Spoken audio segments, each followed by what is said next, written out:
Niveli i ujit në Lumivjos vijon të shënojë rënje duke sjellë një lehtësim gradual të situatës së krijuar pas përmbytjeve të ditëve të fundit në zonat e ulta të njësisë administrative Novosel, ndërkohë grupet e punës të ngritura nga institucionet vendore dhe strukturat përgjegjëse kanë qenë të pranishme në terren, ku kanë vijuar procesin e verifikimit dhe vlerësimit të dëmeve të shkaktuara në banesa, pajisje shtëpiake, si dhe ekonomi familjare.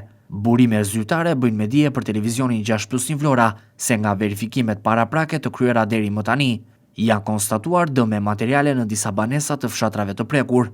Konkretisht, dëmtime të pajisjeve elektroshtëpiake, si dhe të orendive, janë evidentuar në 4 banesa në fshatin Bishan, në 8 banesa në Novosel, si dhe në 3 banesa në fshatin Fitore. Procesi i vlerësimit vijon edhe në orët në vazhdim, pasi pritet që pas tërheqjes së plotë të ujit të identifikohen edhe dëme të tjera, veçanërisht në ambiente ndihmëse si dhe në toka bujqësore. Përballë kësaj situate të vështirë, gjatë ditëve të shtunë dhe të diel, autoritetet kanë ndërmarrë masa emergjente për të mbështetur familjet e prekura. Janë shpërndarë rreth 6 tonë ushqim për blegtorin, me qëllim garantimin e mbijetesës së kafshëve, si dhe minimizimin e humbjeve për fermerët e zonës. Gjithashtu, nga rezervat e shtetit, janë shpërndarë 100 pako ushqimore, të cilat u janë dhënë familjeve që u përballën drejt për drejt me pasojat e përmbytjeve, duke siguruar nevojat bazë ushqimore për ditët e para pas emergjencës. Në kuadër të menaxhimit të situatës gjatë këtyre ditëve, 3 familje janë sistemuar përkohësisht në ambientet e konviktit, pasi banesat e tyre u bën të pabanueshme për shkak të prezencës së ujit dhe lagështirës.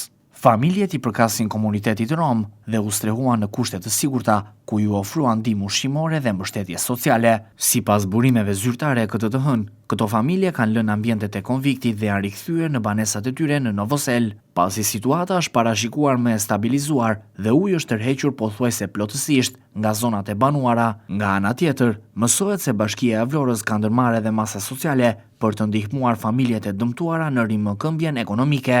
Në këtë kuadër, është mundësuar punësimi i grave të disa prej këtyre familjeve në ndërmarrjen e shërbimit pranë institucionit vendor, si një formë mbështetjeje afatshkurtër dhe integrimi në tregun e punës. Ky hap synon të lehtësojë barën financiare të familjeve që pësuan dëme, duke krijuar atyre mundësi për të siguruar të ardhmen, si dhe për të përballuar nevojat e përditshme. Paralelisht, strukturat përkatëse pritet të përgatisin raportin përfundimtar të dëmeve, mbi bazën e të cilit do të përcaktohen edhe masat e mëtejshme të ndihmës, si dhe të kompensimit për familjet e dëmtuara.